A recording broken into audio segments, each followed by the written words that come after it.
ದೇವರ ಅತಿ ಪರಿಶುದ್ಧವಾದಂಥ ನಾಮಕ್ಕೆ ಮಹಿಮೆ ಉಂಟಾಗಲಿ. ಶುಭವಾರ್ತೆಯ ಈ ಕಾರ್ಯಕ್ರಮಕ್ಕಾಗಿ ನಿಮ್ಮೆಲ್ಲರನ್ನು ಕೂಡ ಕ್ರಿಸ್ತ ಯೇಸುವಿನ ನಾಮದಲ್ಲಿ ಸ್ವಾಗತ ಬಯಸ್ತೇನೆ. ಈ ಕಾರ್ಯಕ್ರಮವನ್ನು ವೀಕ್ಷಿಸುವುದಕ್ಕಾಗಿ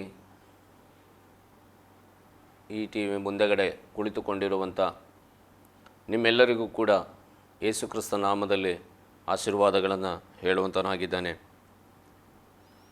ನಮಗೆಲ್ಲರಿಗೂ ಕೂಡ ನಿತ್ಯ ಜೀವಕ್ಕೆ ಹೋಗಬೇಕು ಅನ್ನುವಂಥದ್ದು ನಮಗೆ ಆಸೆ ಉಂಟು, ಎಟರ್ನಿಟಿ.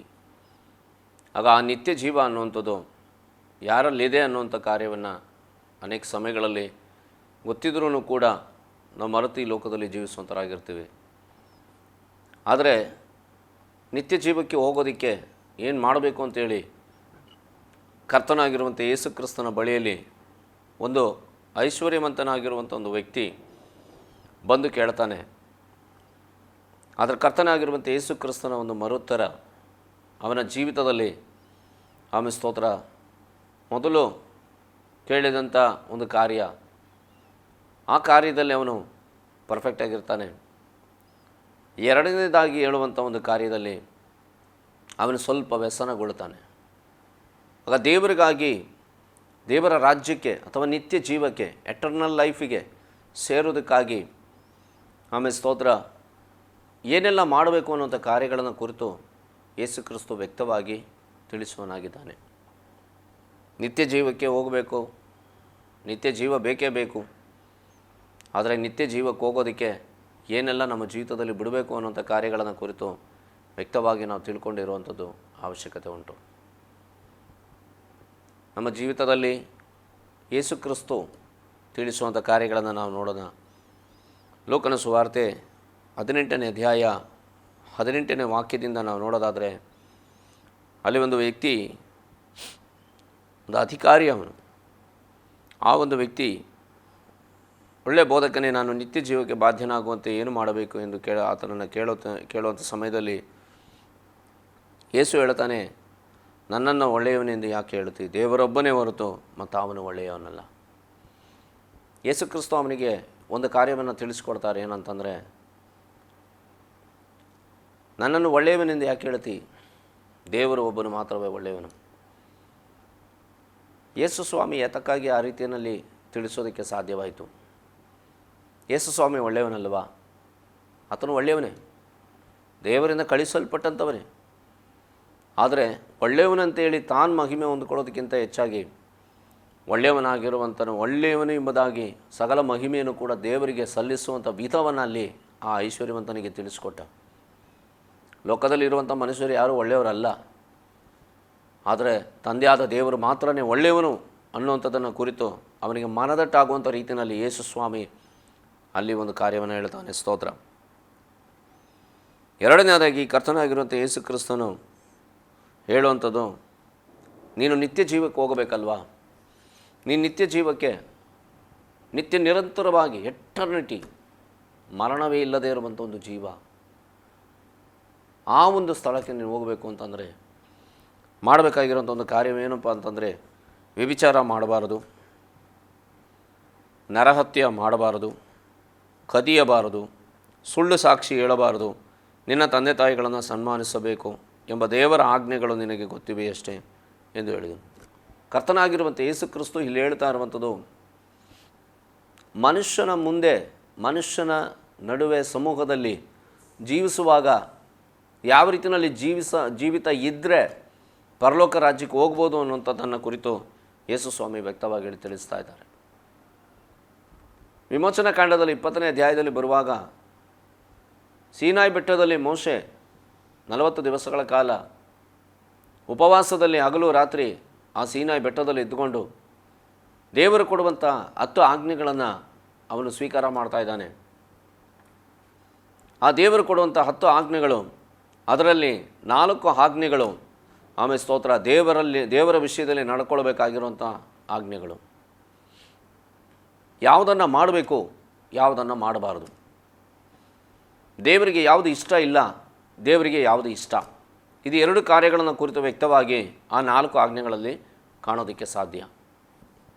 ಬಾಕಿ ಇರುವಂಥ 6 ಆಜ್ಞೆಗಳು ಮನುಷ್ಯನ ಒಂದು ಬಂಧದಲ್ಲಿ, ಸಮೂಹದ ನಡುವೆ ಜನಗಳ ಬಂಧದಲ್ಲಿ ಆಮೇಲೆ ಸ್ತೋತ್ರ ನಡ್ಕೊಳ್ಳುವಂಥ ರೀತಿ, ಏನನ್ನು ಮಾಡಬೇಕು, ಏನನ್ನು ಮಾಡಬಾರದು, ಯಾವುದು ದೇವರಿಗೆ ಇಷ್ಟ, ಯಾವುದು ದೇವರಿಗೆ ಇಷ್ಟ ಇಲ್ಲ. ವಿಮೋಚನಾ ಕಾಂಡದಲ್ಲಿ ನಮಗೆ ಆಮೇಲೆ ಸ್ತೋತ್ರ ಓದೋದಾದರೆ 20ನೇ ಅಧ್ಯಾಯದಲ್ಲಿ ಸರ್ವಶಕ್ತನಾಗಿರುವಂಥ ದೇವರು ಮೋಶೆಯೊಟ್ಟಿಗೆ ಮಾತಾಡುವಾಗ ಆತನು ನುಡಿದಂಥ ಒಂದು ಕಾರ್ಯ, ಅದರಲ್ಲಿ ಆಮೇಲೆ ಸರ್ವಶಕ್ತನಾಗಿರುವಂಥ ದೇವರು ಮೋಶೆಗೆ ಕೊಡಲ್ಪಟ್ಟಂಥ 6 ಆಜ್ಞೆಗಳನ್ನು ಕುರಿತು ನಾವು ನೋಡೋಣ. ನಿನ್ನ ತಂದೆ ತಾಯಿಗಳನ್ನು ಸನ್ಮಾನಿಸಬೇಕು, ಸನ್ಮಾನಿಸಿದರೆ ನಿನ್ನ ದೇವರಾದ ಯೆಹೋವನು ನಿನಗೆ ಅನುಗ್ರಹಿಸುವ ದೇಶದಲ್ಲಿ ನೀನು ಬಹುಕಾಲ ಇರುವಿ. ಆಗ ಇದು ಮಾಡಬೇಕು, ಇದು ಗೌರವವಾದದ್ದು, ಇದು ಒಳ್ಳೆಯದು. ಇದರಲ್ಲಿ ಪ್ರೈಸರು ಇದನ್ನು ಮಾಡಬೇಕಾದಂಥ ಒಂದು ಕಾರ್ಯವನ್ನು ತಂದೆಯಾದ ದೇವರು, ಸರ್ವಶಕ್ತನಾಗಿರುವಂಥ ದೇವರು ಮೋಶೆಗೆ ಅದನ್ನು ತಿಳಿಸಿ ಹೇಳ್ತಾ ಇದ್ದಾನೆ. ಆಗ ಜನಗಳು ತಂದೆ ತಾಯಿಗಳನ್ನು ಗೌರವಿಸಬೇಕು. ಅದು ದೇವರಿಗೆ ಇಷ್ಟವಾದಂಥ ಒಂದು ಕಾರ್ಯ, ದೇವರಿಗೆ ಮೆಚ್ಚುಗೆಯಾದಂಥ ಒಂದು ಕಾರ್ಯ. ಎರಡನೇದಾಗಿ ಇನ್ನು ಯಾವುದನ್ನು ಮಾಡಬಾರದು. ಆಗ ಮಾಡಬೇಕಾಗಿರುವಂಥ ಕಾರ್ಯದ ಒಳಗೆ ದೇವರು ಅಷ್ಟೊಂದು ಅನುಗ್ರಹವನ್ನು ಇಟ್ಟಿದ್ದಾನೆ. ನೀನು ಬಹುಕಾಲ ಇರುವಿ, ದೀರ್ಘಕಾಲ ಇರುವಿ, ನಿನಗೆ ಅನುಗ್ರಹಿಸುವ ದೇಶದಲ್ಲಿ. ಆಗ ದೇಶ ನಿನಗೆ ಅನುಗ್ರಹವಾಗಿ ದೇವರು ಕೊಡ್ತಾನೆ. ತಂದೆ ತಾಯಿನ ಗೌರವಿಸೋದಾದರೆ, ಸನ್ಮಾನಿಸೋದಾದರೆ, ಆ ಅನುಗ್ರಹಿಸಲ್ಪಟ್ಟಂಥ ದೇವರಿಂದ ಅನುಗ್ರಹಿಸಲ್ಪಟ್ಟಂಥ ದೇಶದಲ್ಲಿ ಬಹುಕಾಲ ಇರುವಿ, ದೀರ್ಘಕಾಲ. ಇಲ್ಲಿ ಯಾವುದನ್ನು ಮಾಡಬಾರದು, ದೇವರಿಗೆ ಇಷ್ಟ ಇಲ್ಲದೆ ಇರುವಂಥ ಕಾರ್ಯ. ಒಂದು, ನರಹತ್ಯೆ ಮಾಡಬಾರದು. ಎರಡನೇದು, ವ್ಯಭಿಚಾರ ಮಾಡಬಾರದು. ಮೂರನೇದು, ಕದಿಯಬಾರದು. ನಾಲ್ಕನೇದು, ಮತ್ತೊಬ್ಬರ ಮೇಲೆ ಸುಳ್ಳು ಸಾಕ್ಷಿ ಹೇಳಬಾರದು. ಐದನೇದು, ಮತ್ತೊಬ್ಬರ ಮನೆಯನ್ನು ಆಶಿಸಬಾರದು. ಆರನೇದು, ಮತ್ತೊಬ್ಬರ ಗಂಡಾಳು, ಹೆಣ್ಣಾಳು, ಎತ್ತು, ಕತ್ತೆ ಮುಂತಾದ ಯಾವುದೊಂದನ್ನು ಕೂಡ ಆಶಿಸಬಾರದು. ಆಶಿಸಬಾರದೆಂಬುದಾಗಿ ಹೇಳೋದಾದರೆ, ಮತ್ತೊಬ್ಬನ ಮನೆಯನ್ನು ಆಸೆ ಪಡಬೇಡ್ರಿ, ಮತ್ತೊಬ್ಬರ ಹಣವನ್ನು ಆಸೆ ಪಡಬೇಡ್ರಿ, ಮತ್ತೊಬ್ಬರ ಸೊತ್ತನ್ನು ಆಸೆ ಪಡಬೇಡ್ರಿ, ಮತ್ತೊಬ್ಬನ ವಸ್ತುಗಳನ್ನು ಆಸೆ ಪಡಬೇಡ್ರಿ, ಮತ್ತೊಬ್ಬನ ಹೆಂಡತಿಯನ್ನು ಆಸೆ ಪಡಬೇಡ್ರಿ, ಮತ್ತೊಬ್ಬನ ಪ್ರೈಸೊಳಗೆ ಸ್ತೋತ್ರ ಆಮೇನ್ ಹೆಣ್ಣಾಳು ಗಂಡಾಳುಗಳನ್ನು ಆಸೆ ಪಡಬೇಡ್ರಿ. ಈ ರೀತಿಯಲ್ಲಿ 5 ವಿಧವಾದಂಥ ಕಾರ್ಯಗಳು ಮಾಡಬೇಡ್ರಿ. ಆದರೆ ಅದರಲ್ಲಿ ಒಂದು ಕಾರ್ಯವನ್ನು ಮಾಡಿರಿ. ದೇವರು ವ್ಯಕ್ತವಾಗಿ ತಿಳಿಸಿದಂಥ ಒಂದು ಕಾರ್ಯ. ಮಾಡಬೇಕಾಗಿರುವಂಥದ್ದನ್ನು ಮಾಡಬೇಕು, ಬೇಡ ಅಂದಿದ್ದನ್ನು ಮಾಡೋಕ್ಕೆ ಹೋಗಬಾರ್ದು. 2 ಕಾರ್ಯಗಳನ್ನು ನಾವು ಅರ್ಥ ಮಾಡ್ಕೊಳ್ಬೇಕು. ಸ್ತೋತ್ರ. ದೇವರಿಗೆ ಯಾವುದು ಇಷ್ಟ ಇಲ್ಲವೋ, ಇಷ್ಟ ಇಲ್ಲದೆ ಇರುವಂಥದ್ದು ಸುಮಾರಿದ್ದಾವೆ.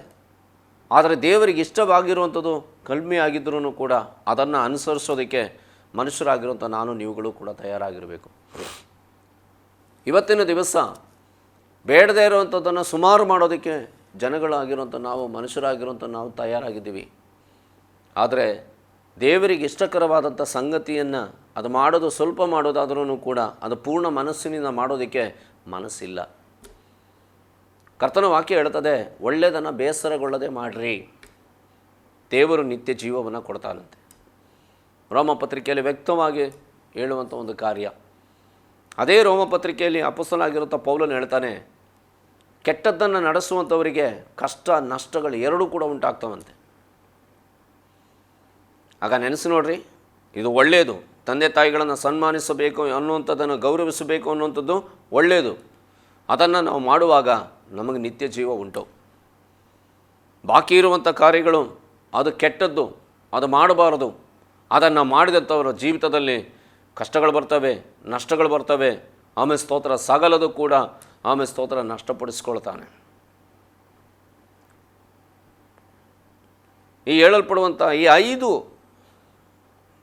ಆಜ್ಞೆಗಳಲ್ಲಿ ಕೂಡ ಅದರಲ್ಲಿ ಒಂದು ಮಾಡಿದ್ರೂ ಎಲ್ಲ ಆಜ್ಞೆಗಳಲ್ಲಿ ಕೂಡ ನೀನು ತಪ್ಪಿದವನಾಗಿದೆ. ನಮಗೆ ವೇದ ಪುಸ್ತಕದಲ್ಲಿ ಆಮೇಲೆ ಸ್ತೋತ್ರ ಕೆಟ್ಟದ್ದನ್ನು ನಡೆಸಿ ಕೆಟ್ಟ ಕಾರ್ಯಗಳನ್ನು ಮಾಡಿ ನಷ್ಟಕ್ಕೆ ಒಳಪಟ್ಟಂಥ ಒಂದು ವ್ಯಕ್ತಿಯನ್ನು ಕುರಿತು ವೇದ ಪುಸ್ತಕದಲ್ಲಿ ನಮಗೆ ಕಾಣೋದಕ್ಕೆ ಸಾಧ್ಯ. ಲೋಕನ ಸುವಾರ್ತೆ 15ನೇ ಅಧ್ಯಾಯದಲ್ಲಿ ನಮಗೆ ಕಾಣೋದಕ್ಕೆ ಸಾಧ್ಯ.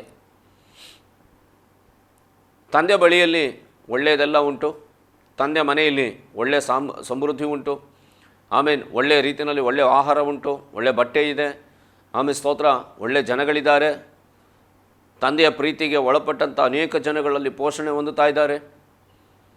ಆದರೆ ಆ ತಂದೆ ಮನೆಯಲ್ಲಿ ಹಿರಿಯವನು ಅಥವಾ ದೊಡ್ಡವನು ತಂದೆಗೆ ವಿಧೇಯಪಟ್ಟು ನಡ್ಕೊಳ್ತಾ ಇದ್ದಾನೆ, ಆದರೆ ಚಿಕ್ಕವನಿಗೆ ಮನೆಯಲ್ಲಿ ಇರೋದಕ್ಕೆ ಆಸೆ ಇಲ್ಲ. ತಂದೆ ತಾಯಿಗಳನ್ನು ಗೌರವಿಸಿಕೊಂಡು ಆಜ್ಞೆಗಳನ್ನು ಅನುಸರಿಸ್ತಾ ಮನೆಯಲ್ಲಿ ಇರೋದಕ್ಕೆ ಅವನಿಗೆ ಇಷ್ಟ ಇಲ್ಲ. ಅವನು ಲೋಕದ ಪ್ರಕಾರ ಒಂದು ಜೀವಿಸಬೇಕು, ಕುಡಿಬೇಕು, ಕುಳ್ಪಳಿಸಬೇಕು, ವಿಚಾರ ಮಾಡಬೇಕು, ಸಕಲ ವಿಧವಾದಂಥ ಲೋಕದ ರೀತಿಯಲ್ಲಿ ಜೀವಿಸಬೇಕು ಅನ್ನೋದ ಅವನ ಆಸೆ. ಆಗ ನೆನೆಸು ನೋಡ್ರಿ, ಒಳ್ಳೆಯದನ್ನು ಮಾಡಿದಂಥವನು, ಒಳ್ಳೆಯದ ರೀತಿಯಲ್ಲಿ ನಡ್ಕೊಂಡಂಥವನು, ದೊಡ್ಡವನು ಮನೆಯಲ್ಲಿ ಸುಖಕರವಾಗಿದ್ದಾನೆ. ಯಾವುದೇ ಒಂದು ತೊಂದರೆ ಇಲ್ಲ ಅವನಿಗೆ, ಬಟ್ಟೆಗೆ ಕಡಿಮೆ ಇಲ್ಲ, ಆಹಾರಕ್ಕೆ ಕೊರತೆ ಇಲ್ಲ, ಸುಖ ಸಮಾಧಾನದಿಂದ ಪ್ರಯಿಸಲು ಅವನ ತಂದೆ ಮನೆಯೊಳಗೆ ಇದ್ದಾನೆ. ಯಾಕೆಂತಂದರೆ ತಂದೆ ಮಾತಿಗೆ ವಿಧೇಯಪಡುವಂಥದ್ದೇ ನಾವು ಗೌರವಿಸುವಂಥದ್ದು. ತಂದೆ ಮಾತಿಗೆ ವಿಧೇಯಪಟ್ಟು ಅನುಸರಿಸಿ ನಡ್ಕೊಳ್ಳುವಾಗ ಅವನು ಒಳ್ಳೆಯವನಾಗಿರ್ತಾನೆ, ಅವನ ಒಳ್ಳೆಯವನು ಎಂಬುದಾಗಿ ಅನ್ನಿಸಿಕೊಳ್ಳುವಂಥದ್ದು. ಇಲ್ಲಿರುವಂಥ ಒಂದು ವ್ಯಕ್ತಿ, ಆ ಒಂದು ಎರಡನೇ ಮಗನು ಕೆಟ್ಟದ್ದನ್ನು ಆಸೆಪಟ್ಟು, ಲೋಕವನ್ನು ಆಸೆಪಟ್ಟು, ಲೋಕದಲ್ಲಿರುವಂಥ ಸಕಲ ಕೆಟ್ಟ ಕಾರ್ಯಗಳನ್ನು ಕೂಡ ಅವನು ಮಾಡೋದಕ್ಕೆ ಅವನು ಮನಸ್ಸು ಮಾಡಿದಾಗ ಅವನ ಜೀವಿತದಲ್ಲಿ ಕಷ್ಟಗಳು ಬಂತು, ನಷ್ಟಗಳು ಸಂಭವಿಸಿತು. ಅವನು ತೆಗೆದುಕೊಂಡು ಹೋದಂಥದ್ದು ಕೆಟ್ಟದಾದಂಥ ಕಾರ್ಯಗಳಿಗೆ ಉಪಯೋಗಿಸ್ದ, ಸಕಲವೂ ಕೂಡ ನಷ್ಟವಾಯಿತು, ಅವನ ಕಷ್ಟಕ್ಕೆ ಒಳಪಟ್ಟ. ಅವನ ಜೀವಿತದಲ್ಲಿ ಮತ್ತೆ ನಾನು ಆ ನಿತ್ಯ ಜೀವವನ್ನು ಅಥವಾ ನಿತ್ಯವಾದಂಥ ಆ ಭವನದ ಒಳಗಡೆ ಆಮೇಲೆ ಸ್ತೋತ್ರ ಸೇರಬೇಕು ಅಂತ ಮನಸ್ಸು ಮಾಡಿದ್ರೂ ಕೂಡ ಅವನಿಂದ ಆಗದೆ ಹೋಯಿತು. ಆದರೆ ಅವನನ್ನು ಆ ನಿತ್ಯ ಜೀವಕ್ಕೆ ತೆಗೆದುಕೊಂಡು ಹೋಗುವಂಥದ್ದು ಅಥವಾ ತಂದೆಯ ಬಳಿಗೆ ತೆಗೆದುಕೊಂಡು ಹೋಗಿದ್ದಂಥದ್ದು ಯಾವುದಪ್ಪ ಅಂತಂದರೆ, ಅವನು ಮನಸ್ಸನ್ನು ತಂದೆ ಕಡೆಗೆ ತಿರುಗಿಸಿದ್ದ. ಅವನು ಯಾವಾಗ ಅವನ ಮನಸ್ಸನ್ನು ತಂದೆ ಮನೆ ಕಡೆಗೆ ತಿರುಗಿಸಿದ್ನೋ ಆಗ ಅವನಿಗೊಂದು ಜೀವ ಆಮೇಲೆ ಸ್ತೋತ್ರ ಬಂತು. ಅವನು ಮನಸ್ಸು ಮಾಡದೇ ಇದ್ದಿತ್ತು ಅಂದಿದ್ದರೆ ಅವನು ಇರುವಂಥ ದೇಶದಲ್ಲೇ ಆಹಾರವಿಲ್ಲದೆ ಅವನು ನಶಿಸಿ ಹೋಗಬೇಕಾಗಿತ್ತು. ಆದರೆ ಕರ್ತನು ಅವನನ್ನು ನಶಿಸುವುದಕ್ಕೆ ಆತನ ಆಸೆ ಪಡಲಿಲ್ಲ. ಸ್ತೋತ್ರ. ಪ್ರಿಯ ದೇವ ಮಕ್ಕಳೇ, ದೇವರ ಆಸೆ ಪಡುವಂಥ ರೀತಿಯಲ್ಲಿ ನಾವು ನಡ್ಕೊಳ್ಳುವಂಥವರಾಗಿ ಮಾರ್ಪಡಬೇಕು. ಇಲ್ಲಿ ಕರ್ತನಾಗಿರುವಂಥ ಯೇಸು ಕ್ರಿಸ್ತು ಕೂಡ ಈ ಅಧಿಕಾರಿಗೆ ಅಥವಾ ಹಣವಿರುವಂಥ ಐಶ್ವರ್ಯವಂತನಾಗಿರುವಂಥ ವ್ಯಕ್ತಿಗೆ ಯೇಸು ಕ್ರಿಸ್ತು ಹೇಳುವಂಥ ಒಂದು ಮಾತಿದು, ಆಮೇಲೆ ಸ್ತೋತ್ರ, ಈ ಆಜ್ಞೆಗಳನ್ನು ಕೈಕೊಂಡ್ರೆ ನೀನು ನಿತ್ಯ ಜೀವಕ್ಕೆ ಹೋಗ್ಬೋದು ಅಂತ. ಅವನು ಹೇಳ್ತಾನೆ, ಇವೆಲ್ಲಕ್ಕೂ ಸರಿಯಾಗಿ ನಾನು ನಡ್ಕೊಂಡಿದ್ದೀನಿ ಚಿಕ್ಕಂದಿನಿಂದಲೂ ಕೂಡ ಎಂದು ಹೇಳಲು ಯೇಸು ಅದನ್ನು ಕೇಳಿ ಅವನಿಗೆ, ಇನ್ನೂ ನಿನಗೆ ಒಂದು ಕಡಿಮೆಯಾಗಿದೆ. ಯೇಸು ಹೇಳ್ತಾರೆ, ಇನ್ನೊಂದು ನಿನಗೆ ಕಮ್ಮಿಯಾಗಿದೆ. ಏನಪ್ಪ ಎಂಬುದಾಗಿ ಹೇಳೋದಾದರೆ, ಅವನ ಜೀವಿತದಲ್ಲಿ ಇನ್ನೊಂದು ಕಮ್ಮಿಯಾಗಿರುವಂಥದ್ದೇನು? ಅವನು ಯೋಚನೆ ಮಾಡ್ತಾ ಇದ್ದಾನೆ, ಅವನ ಜೀವಿತದಲ್ಲಿ ಅವನು ಯೋಚನೆ ಮಾಡ್ತಾ ಇದ್ದಾನೆ, ಏನು ಕಮ್ಮಿಯಾಗಿದೆ ನನಗೆ? ಆಗ ಯೇಸು ಕ್ರಿಸ್ತು ಕಂಡದ್ರಲ್ಲಿ ಇದಕ್ಕೆಲ್ಲದಕ್ಕೂ ಕೂಡ ಸರಿಯಾದ ರೀತಿಯಲ್ಲಿ ನಡ್ಕೊಂಡಿರೋದಾದ್ರೂ ಕೂಡ ಅದರ ಒಂದು ಕಡಿಮೆ ಆಗಿದೆ. ಏನಪ್ಪ ಅಂತಂದರೆ, ವೇದ ಪುಸ್ತಕದಲ್ಲಿ ಆ ಕರ್ತನಾಗಿರುವಂಥ ಯೇಸು ಕ್ರಿಸ್ತು ಅವನಿಗೆ ಹೇಳ್ತಾನೆ, ನಿನ್ನ ಬದುಕನ್ನೆಲ್ಲ ಮಾರಿ ಬಡವರಿಗೆ ಹಂಚಿಕೊಡು, ಪರಲೋಕದಲ್ಲಿ ನಿನಗೆ ಸಂಪತ್ತಿರುವುದು, ನೀನು ಬಂದು ನನ್ನನ್ನು ಹಿಂಬಾಲಿಸು ಎಂಬುದಾಗಿ ಹೇಳಿದನು. ಆಗ ಈ ಭೂಮಿಯಲ್ಲಿ ನೀನು ಸಂಪಾದನೆ ಮಾಡಿಟ್ಟಿರುವಂಥ ಸೊತ್ತು, ಸಂಪತ್ತು, ಸುಖ ಅದೆಲ್ಲ ಕಡಿಮೆನೇ. ಅದಕ್ಕೆ ಇನ್ನೊಂದು ಕಡಿಮೆಯಾಗಿದೆ ನಿನಗೆ. ಇರುವಂಥ ಹಣನೆಲ್ಲನೂ ಕೂಡ ನೀನು ಐಶ್ವರ್ಯ, ಆಸ್ತಿ, ಅಂತಸ್ತನ್ನೆಲ್ಲ ಮಾರಿ ನೀನು ಬಡವರಿಗೆ ಮಾರಿ ಕೊಟ್ಬಿಡು. ಕಾರಣ ಅವರು ಇಲ್ಲದವರು, ನೀನಿದ್ದೀಯಾ. ಈ ಲೋಕದಲ್ಲಿ ನೀನು ಶೇಖರಿಸಿಟ್ಕೊಂಡಿರುವಂಥದ್ದು ಹಣ, ಆಸ್ತಿನೆಲ್ಲ ಇಲ್ಲದೇ ಇರುವಂಥವರಿಗೆ ಕೊಡೋದಾದರೆ ನಿನಗೆ ಪರಲೋಕದಲ್ಲಿ 2ರಷ್ಟು ಸಿಕ್ಕುತ್ತೆ ಅನ್ನುವಂಥ ಕಾರ್ಯವನ್ನು ಯೇಸು ಸ್ವಾಮಿಯಲ್ಲಿ ಹೇಳ್ತಾ ಇದ್ದಾರೆ. ನಿತ್ಯ ಜೀವಕ್ಕೆ ಹೋಗೋದಕ್ಕೆ ಆಮೇಲೆ ಈ ಲೋಕದಲ್ಲಿ ಕರ್ತನು ಕೊಟ್ಟಂಥ ಆಜ್ಞೆಗಳನ್ನು ಪಾಲಿಸುವಂಥವನಾಗಿರಬೇಕು. ಅವನು ಚಿಕ್ಕಂದಿನಿಂದಲೂ ಕೂಡ ಅವನು ಪಾಲಿಸ್ಕೊಂಡು ಬಂದಿದ್ದಾನೆ.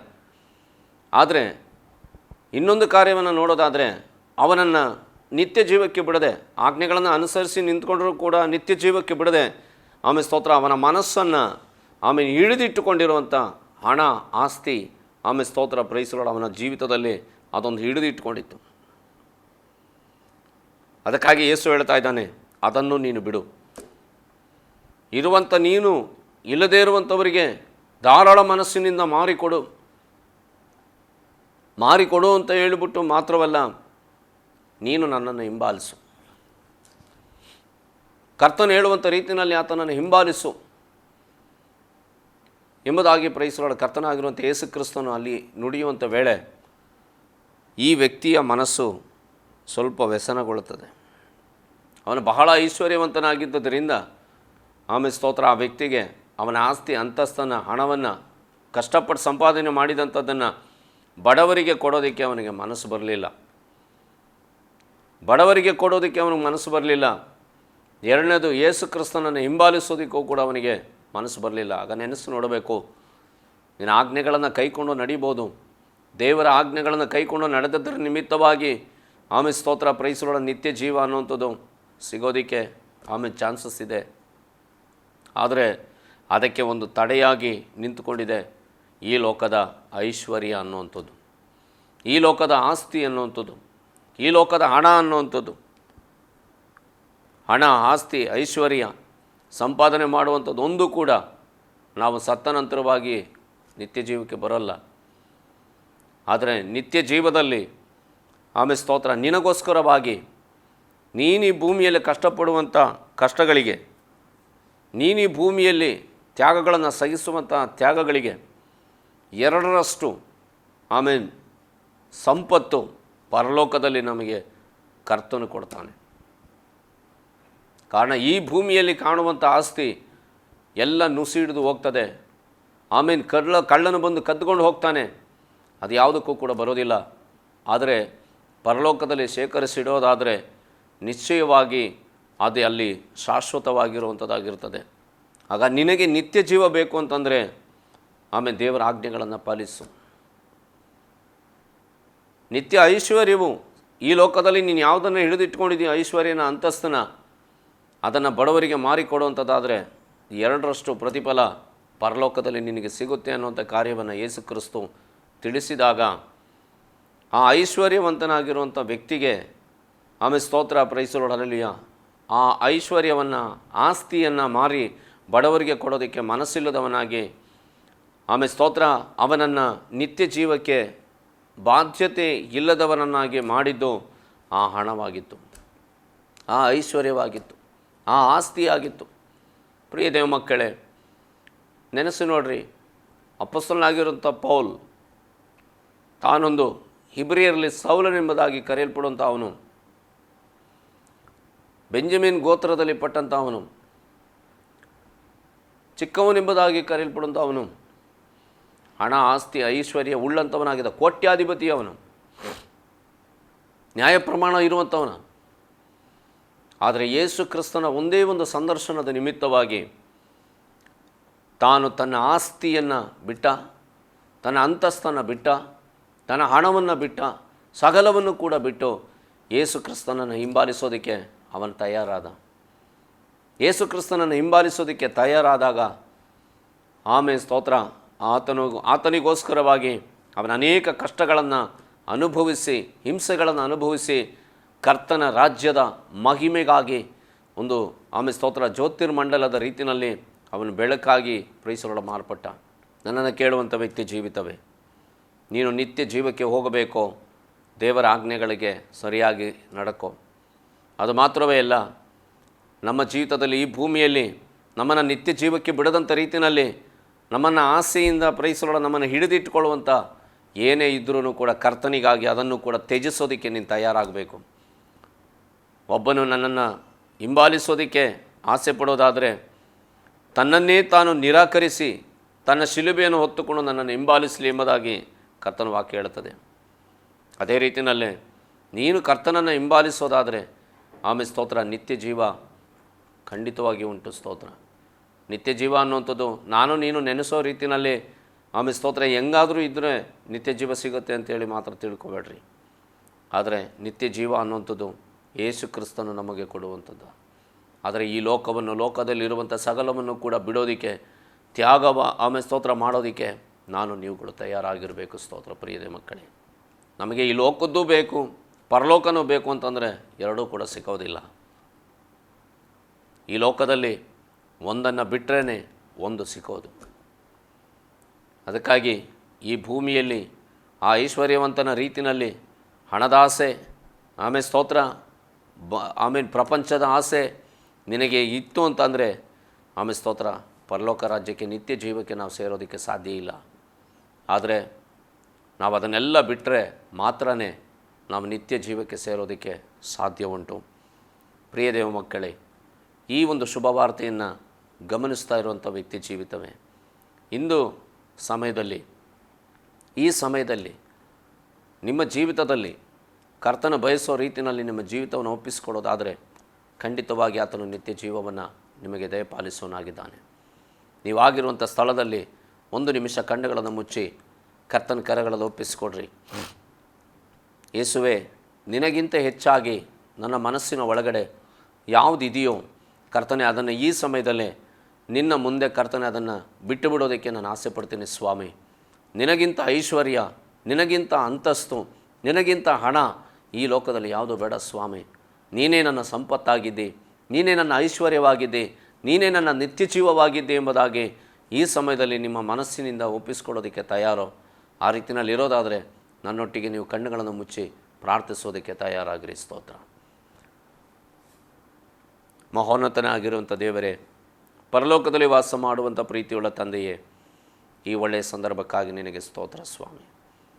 ಈ ಲೋಕದಲ್ಲಿ ನಿನ್ನ ವಾಕ್ಯದ ಪ್ರಕಾರ ಒಳ್ಳೆಯ ರೀತಿಯಲ್ಲಿ ನಡ್ಕೊಳ್ಳೋದಾದ್ರೂ ಕೂಡ ದೇವರೇ, ನಿತ್ಯ ಜೀವಕ್ಕೆ ಒಂದೆಲ್ಲ ಒಂದು ರೀತಿಯಲ್ಲಿ ತಡೆಯಾಗಿ ಆಮೇಲೆ ಸ್ತೋತ್ರ, ನಮ್ಮ ಮನಸ್ಸಿನಲ್ಲಿ ಆಸೆಪಟ್ಟಂಥ ಕಾರ್ಯಗಳು ದೇವರೇ ಅದಕ್ಕೆ ತಡೆಯಾಗಿ ನಿಂತುಕೊಳ್ಳುವಂಥ ಸಂದರ್ಭದಲ್ಲಿ ಅದನ್ನು ತ್ಯಜಿಸುವುದಕ್ಕೆ ಆಮೇಲೆ ಸ್ತೋತ್ರ, ಆ ಐಶ್ವರ್ಯವಂತನ ರೀತಿಯಲ್ಲಿ ಕರ್ತನೆ ಸ್ತೋತ್ರ ಆಗದೆ, ಹಿಂಜರಿಯದೆ ಕರ್ತನೆ ಅಪ್ಪ ಅದನ್ನೆಲ್ಲ ಬಿಟ್ಟು ನೀನೇ ನನ್ನ ಸಂಪತ್ತು, ನೀನೇ ನನ್ನ ಐಶ್ವರ್ಯ, ನನಗೆ ಪ್ರೈಸಲು ನಿನ್ನ ಜೊತೆಯಲ್ಲಿ ಆ ನಿತ್ಯ ಜೀವದಲ್ಲಿ ಕರ್ತನೆ ಇರಬೇಕು ಅನ್ನುವಂಥ ಆಸೆ ಉಳ್ಳವರಾಗಿ ನಿನ್ನ ಮುಂದೆ ಮೊಣಕಲಾಕಿರುವಂಥ ಕರ್ತನೆ, ನಿನ್ನ ಮಕ್ಕಳಿಗಾಗಿ ನಾನು ಪ್ರಾರ್ಥಿಸ್ತೇನೆ ಸ್ವಾಮಿ.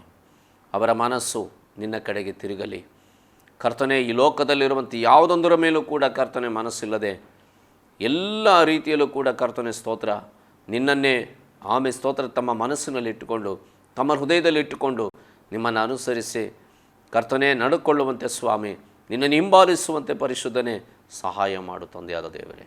ಆ ರೀತಿಯಲ್ಲಿ ನಿತ್ಯ ಜೀವಕ್ಕೆ ಸೇರುವಂತೆ ಕೃಪೆ ಮಾಡು ತಂದೆಯೇ. ಒಬ್ಬನು ನನ್ನನ್ನು ಹಿಂಬಾಲಿಸುವುದಾದರೆ ತನ್ನನ್ನು ತಾನು ನಿರಾಕರಿಸಿ ತನ್ನ ಶಿಲುಬೆಯನ್ನು ಹೊತ್ತುಕೊಂಡು ನನ್ನನ್ನು ಹಿಂಬಾಲಿಸಲಿ ಎಂಬುದಾಗಿ ಹೇಳಿದಂಥ ಪರಿಶುದ್ಧ ತಂದೆಯೇ, ಅದೇ ರೀತಿಯಲ್ಲಿ ಇವತ್ತಿನ ದಿವಸ ತೆಗೆದುಕೊಳ್ಳುವಂಥ ತೀರ್ಮಾನದ ಮೇಲೆ ಆ ಮಕ್ಕಳ ಮೇಲೆ ಮುದ್ರೆ ಇಡ್ರಿ ಸ್ವಾಮಿ. ದೇವ, ಅವರ ಮನಸ್ಸನ್ನು ಕರ್ತನೆ ದೃಢಪಡಿಸು, ಧೈರ್ಯಪಡಿಸು, ಶಕ್ತಿಗರಿಸು ಕರ್ತನೆ. ನಿನ್ನ ನಿತ್ಯ ಜೀವವನ್ನು ಹೊಂದಿಕೊಳ್ಳೋದಕ್ಕೆ ಅವರೆಲ್ಲರನ್ನೂ ಕೂಡ ಸಿದ್ಧಪಡಿಸಬೇಕೆಂಬುದಾಗಿ ನಾವು ಬೇಡಿಕೊಳ್ತೇವೆ ಸ್ವಾಮಿ. ತಡೆಯಾಗಿರುವಂಥ ಎಲ್ಲವನ್ನು ಕೂಡ ತಂದೆ ನೀಗಿಸಿರಿ, ಬಲಪಡಿಸಿರಿ, ಆಶೀರ್ವದಿಸಿರಿ. ಪ್ರಾರ್ಥನೆ ಕೇಳಿದಕ್ಕಾಗಿ ಸ್ತೋತ್ರ. ಯೇಸು ಕ್ರಿಸ್ತ ನಾಮದಲ್ಲಿ ಬೇಡುತ್ತೇವೆ ತಂದೆ, ಆಮೆನ್. ಈ ಶುಭ ವಾರ್ತೆಯನ್ನು ಕೇಳಿದಂಥ ಎಲ್ಲ ವೀಕ್ಷಕರಿಗೂ ನನ್ನ ಯೇಸು ಕ್ರಿಸ್ತನ ನಾಮದಲ್ಲಿ ನಿಮ್ಮೆಲ್ಲರಿಗೂ ಕೂಡ ವಂದನೆಯನ್ನು ಸಲ್ಲಿಸ್ತೇನೆ. ಇನ್ನು ಶುಭ ವಾರ್ತೆಯ ಕಾರ್ಯಕ್ರಮದ ಮುಂದಿನ ಸಂಚಿಕೆಯಲ್ಲಿ ನಿಮ್ಮನ್ನು ಭೇಟಿಯಾಗ್ತೀನಿ.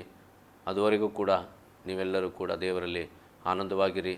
ದೇವರು ನಿಮ್ಮೆಲ್ಲರನ್ನು ಕೂಡ ಆಶೀರ್ವದಿಸಲಿ. ಆಮೆನ್.